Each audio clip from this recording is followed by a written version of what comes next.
E aí, pessoal? Está começando mais um Se Liga na UFG, que hoje vai falar sobre sustentabilidade. Essa palavra é bastante conhecida em vários setores, como meio ambiente, economia, educação e administração pública. Mas afinal, o que significa sustentabilidade?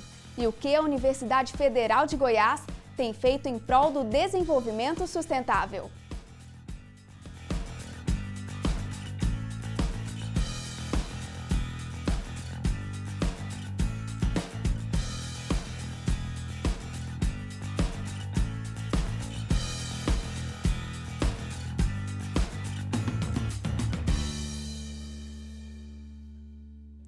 O Plano de Logística Sustentável é uma ferramenta de planejamento que permite que a UFG estabeleça práticas de sustentabilidade e racionalização de gastos na universidade pública.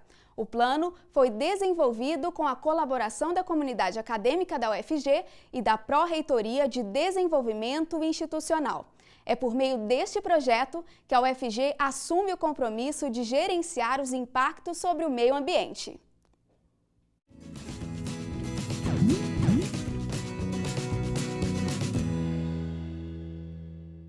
O conceito de sustentabilidade une três diferentes pilares: a preservação ambiental, a manutenção racional das atividades econômicas e o respeito às culturas. E a UFG tem tomado medidas para racionalizar os gastos e estabelecer práticas de sustentabilidade. Com esse propósito, foi elaborado o Plano de Logística Sustentável. Ele gerencia todos os aspectos ambientais com o objetivo de minimizar os impactos negativos ao meio ambiente. Há muito tempo que a Universidade Federal de Goiás já desenvolve ações de sustentabilidade ambiental. O nosso momento agora do PLS, na verdade, é agregar todas essas ações em um plano e sistematizar para monitorar todas essas ações. A UFG já conta com projetos sustentáveis que serão inseridos no plano, como, por exemplo, a captação, armazenamento e reutilização da água da chuva pelo CEGEF. O principal desafio que a gente trata dentro do PLS é o real engajamento de todos os servidores, professores e estudantes. A universidade tem uma gama muito grande de pessoas que atuam nela e o desafio, de fato, é sensibilizar todos, porque sem a participação efetiva de toda essa parcela da universidade, a gente não terá sucesso. No próximo bloco, você fica sabendo um pouco mais sobre os desafios do desenvolvimento sem agressão ao meio ambiente e sobre o uso inteligente de recursos.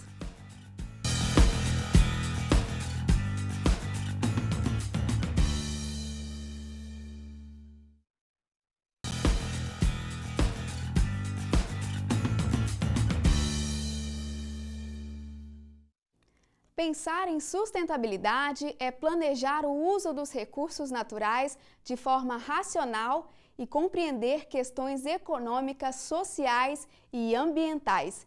E é sobre isso que eu converso agora com o coordenador do Plano de Logística Sustentável da UFG, professor Emiliano Godoy. Muito obrigada por aceitar o nosso convite. Eu que agradeço e fico muito feliz de tratar de um tema tão importante como esse. Que bom, professor. Mas conta pra gente, afinal, o que é sustentabilidade? A sustentabilidade é um termo extremamente amplo. A gente vem tratando a questão de sustentabilidade muito mais no sentido de pensar o saber usar de forma adequada todos os recursos que estão disponíveis para a sociedade se desenvolver. Então, essencialmente, o que a gente brinca até em sala de aula, sustentabilidade é não serrar o galho em que a gente está sentado. Ou seja, é fazer de forma bem feita, pensando que a gente tem que usar determinados recursos, mas que esses recursos, em grande parte, são esgotáveis e que a sociedade precisa ao longo do tempo. Então, a sustentabilidade tem que estar no nosso dia a dia. Não basta apenas discurso, ela tem que entrar no dia a dia de cada pessoa. E o que a Universidade Federal de Goiás tem feito pela sustentabilidade? Esse é o nosso grande desafio dentro da universidade, é colocar que a universidade como centro de formador de pessoas, de formação de profissionais, precisa dar o exemplo. E com isso, desde 2013, a Universidade Federal de Goiás constitui um plano, chama-se Plano de Logística Sustentável, em que traça 7 grandes diretrizes. Dessas diretrizes para usar com mais sabedoria os recursos que ela demanda. Então, são diretrizes de educação ambiental, de construções sustentáveis, são eixos que trabalham a questão de resíduos gerados dentro da universidade, do transporte, da carona solidária, das compras sustentáveis, enfim, uma série de ações que a universidade vem desenvolvendo dentro desse plano, para que suas ações, o seu dia a dia, fique mais sustentável. E é importante destacar também que dentro de tudo isso envolve a questão de qualidade de vida. Não se pode falar em um ambiente equilibrado se as pessoas tiverem relações desequilibradas. Então é fundamental também que se trabalhe a relação interpessoal, a motivação pessoal, para que realmente o nosso meio ambiente fique adequado e que a gente gere bons frutos, que o trabalho fique eficaz a partir de um ambiente eficaz. Além disso, a universidade trabalha a questão de sustentabilidade em todos os seus principais eixos, o ensino, a pesquisa e a extensão. Então, a UFG hoje tem cursos, tanto em nível de graduação quanto pós-graduação, até nível de doutorado, em relação à gestão adequada de recursos naturais. Produz pesquisas nesse sentido e grande parte das ações de extensão que a universidade executa tem também o seu viés de sustentabilidade. Enfim, hoje não tem como desconectar o termo sustentabilidade das ações da UFG. Legal. E qual a contribuição dessa cultura de sustentabilidade para o nosso futuro? Eu penso que na forma com que a gente está desenvolvendo, a sociedade tem se desenvolvido, com esse excesso de consumo, se a gente não reverter um pouco disso, a partir de pesquisas realizadas dentro da universidade, na mudança cultural, na forma com que as pessoas interagem com os recursos naturais, a gente vai ter um futuro bem mais complexo, com falta de alguns recursos essenciais à qualidade da nossa vida. Hoje a gente tem observado em algumas regiões do país, em especial na cidade de São Paulo, a dificuldade por um recurso básico que é a água. Portanto, não existe nenhuma atividade humana que sobreviva sem água. E falar em falta de água num país que detém 12% da água doce superficial do planeta parece ser muito incoerente. E esse sinal estava sendo dado há muito tempo, que a gente ia ter uma crise de água em tempo curto no Brasil. E hoje a gente vive isso. Então esse exemplo de São Paulo tem que ser trazido para o Centro-Oeste, temos que pensar sobre isso e tentar criar tecnologias, conhecimentos e principalmente postura individual para que a gente evite uma situação tão dramática como essa que São Paulo está passando. Essa questão da água é uma questão seríssima, né? Isso acabou afetando a rotina de vários brasileiros que não moram em São Paulo, mas começaram a se preocupar com essa questão ao ver a situação do estado de São Paulo, né? Isso deveria ser uma preocupação constante, não é isso? Infelizmente, a gente tem uma cultura da fartura. Como quase tudo aparentemente sobra no nosso dia a dia, em especial a água, parece que ela nunca vai nos faltar. É importante lembrar que o Centro-Oeste é chamado o berço das águas. A gestão das águas no Centro-Oeste afeta o país todo, já que a gente tem rios que vão para as principais bacias do país, a bacia amazônica do São Francisco e a do Prata. Então, qualquer tipo de poluição, qualquer tipo de degradação acaba afetando uma população muito grande em termos de Brasil. E precisamos efetivamente tratar com mais zelo, com mais carinho. Eu digo sempre, devemos ser mais gentis com os recursos naturais, porque eles acabam e nós dependemos deles. Com certeza. Nós vamos para um rápido intervalo. O Se Liga volta já já.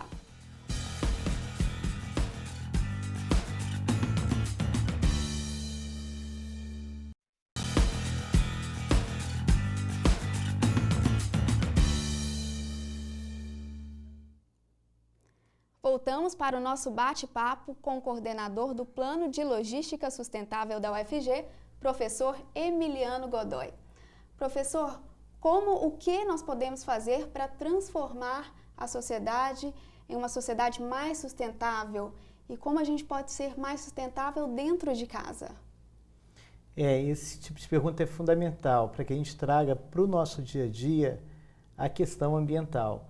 grande parte das vezes a sociedade, a grande parte da população entende que é responsabilidade do governo, das grandes empresas, de tratar de forma responsável a questão ambiental. E porém não é de forma exclusiva. Nós temos que repensar na nossa postura no dia a dia de cada cidadão para saber como efetivamente a gente transforma o nosso dia mais sustentável. Jamais se vende um produto insustentável se ele não tiver alguém que compra. Então, o cidadão ele tem um papel fundamental no aspecto econômico da sustentabilidade.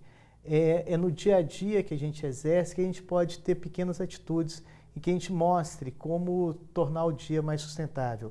E aí dá para pensar em várias frentes. Primeiro, em questão de água. É inconcebível hoje pensar que em uma casa se varre calçada com mangueira. Uma atitude em que todos têm essa informação da questão da crise hídrica e que muitas vezes a gente ainda vê isso. A gente ainda vê muita gente queimando lote para fazer a limpeza. E isso afeta significativamente a qualidade do ar, não só daquele lugar, como do entorno, porque tem ventos. No nosso dia a dia, a gente faz opções por compras, muitas vezes pressionado pelo consumo exacerbado que a sociedade tem. Se troca de carro, se troca de celular, se troca de determinados aparelhos de TV, eletroeletrônicos, de forma muito mais intensa do que seria o necessário. Isso muito mais por uma questão de pressão social. Além disso, é fundamental que a gente repense os nossos hábitos no sentido de que aquilo que a gente está comprando de fato vai ser necessário, aquilo que a gente deixou de usar pode ter um destino melhor, alguém pode estar precisando daquilo. Então, repensar todo esse modelo que a gente tem frente à pressão excessiva que tem do consumo hoje e ver como que a gente pode interferir na melhoria da qualidade ambiental. Um exemplo bastante interessante que a gente faz é em relação a presentes.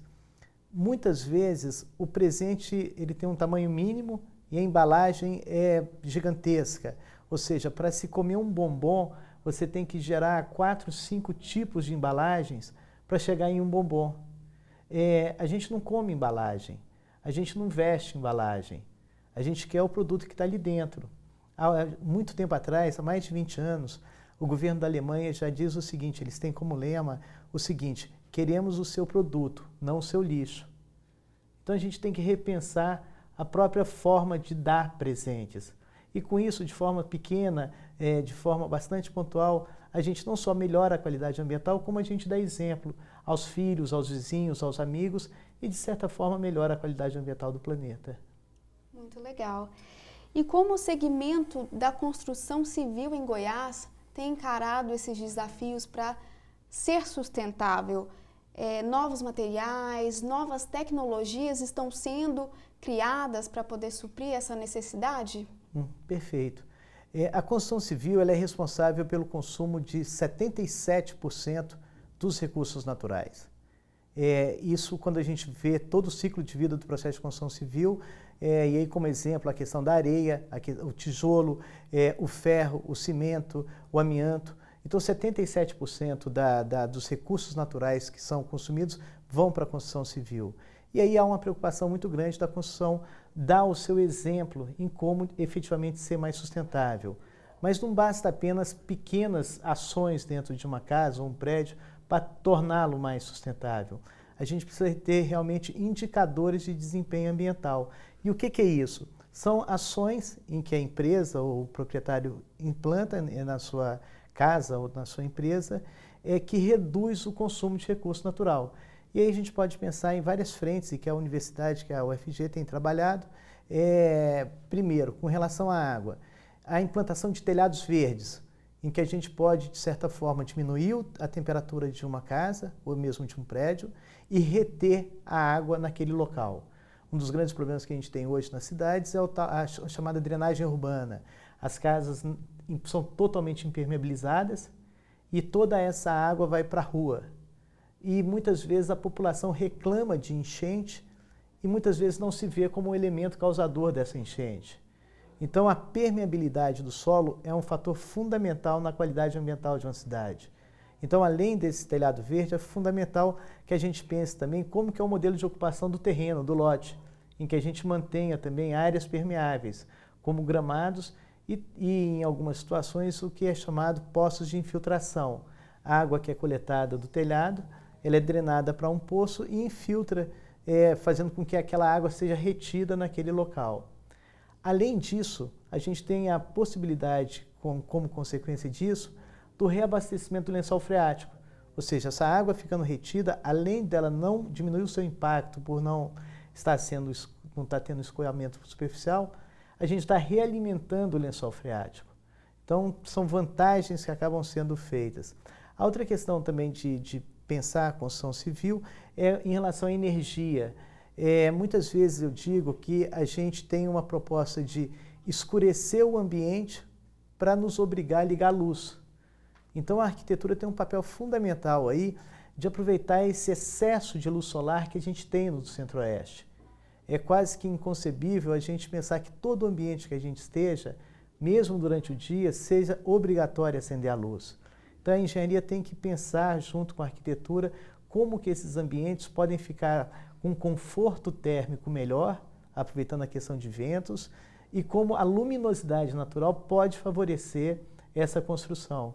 E, por fim, dar soluções mais eficazes aos efluentes que são gerados, tanto em termos industriais quanto em termos domésticos, para que esse efluente líquido, esse esgoto que seja gerado, seja efetivamente tratado e reutilizado dentro das casas ou das empresas.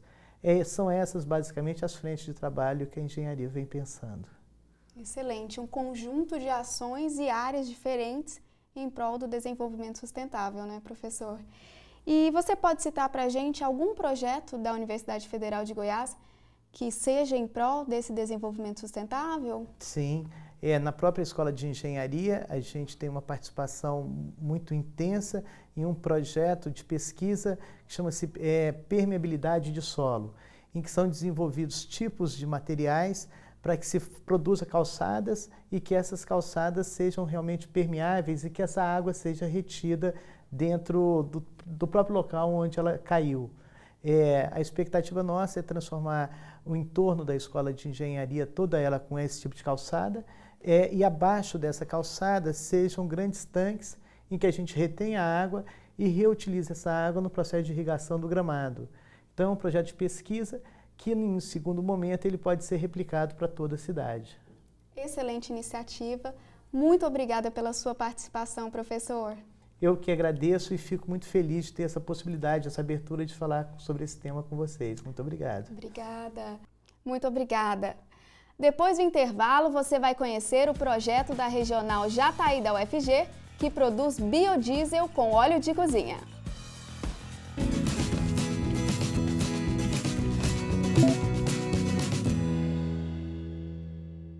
O estudante de graduação que ainda não avaliou seus professores tem até dia 15 para acessar o portal do aluno e responder o questionário.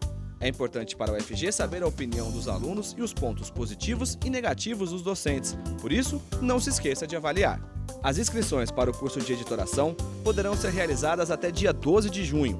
Garanta sua vaga nesse evento que vai reunir diversos editores, revisores e pesquisadores para debater sobre os desafios e as soluções da publicação científica.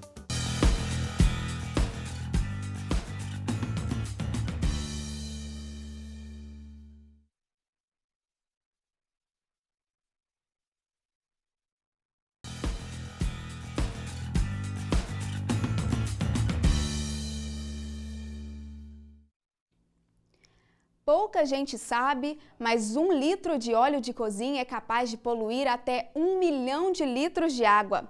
Para reduzir os danos ambientais causados com o descarte do óleo e ainda auxiliar na produção de combustíveis, estudantes de Química da Regional Jataí, da Universidade Federal de Goiás, estão transformando óleo de fritura em biodiesel.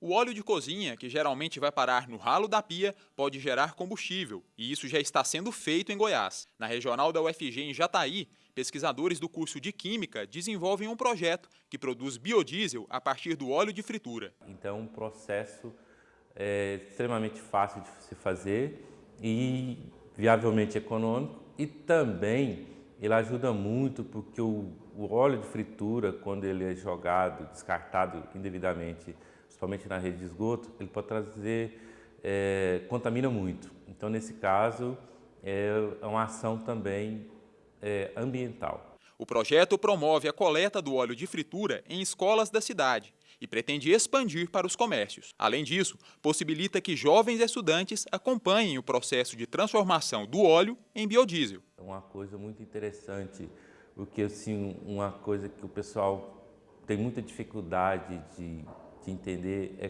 qual a importância da química que tem no cotidiano das pessoas. Então, nesse caso, a gente está fazendo uma ação, na verdade, que é ambiental e uma ação também que é de trazer as pessoas para a universidade. Você sabia que estudar moléculas e fazer pesquisas na área de genética pode ajudar na preservação da biodiversidade? É isso mesmo. O Núcleo de Excelência em Genética e Conservação de Espécies do Cerrado da UFG, conhecido como GECER, trabalha pela conservação da riqueza ambiental do bioma por meio dos estudos de genética. Veja na matéria.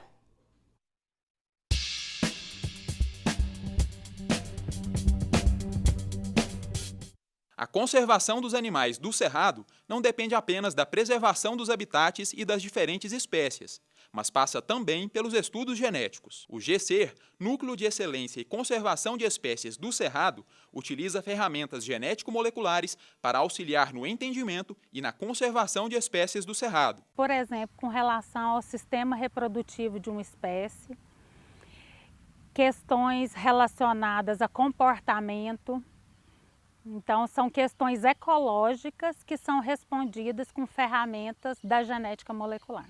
O núcleo reúne pesquisadores desde a graduação até o doutorado. Os estudos geram dados sobre a existência de espécies em uma região e sua evolução histórica. A gente precisa conhecer, na verdade, o que acontece nas espécies antes delas estarem ameaçadas. O que não é o que acontece na maioria das vezes. A gente atualmente tem um cenário de degradação muito amplo em termos de cerrado e de outros biomas brasileiros. Então é uma coisa que faz com que a preocupação aumente e a necessidade de gerar esse conhecimento o mais rápido possível também aumenta. O Se Liga de hoje fica por aqui. Participe do nosso programa por meio das redes sociais e do e-mail que você vê aí na tela. Acompanhe mais um episódio do Se Liga na próxima quinta-feira, às 6h15 da noite. Assista a programação da TV UFG no canal 14 no Sinal Aberto e no canal 21 na NET Goiânia. Até o próximo Se Liga na UFG!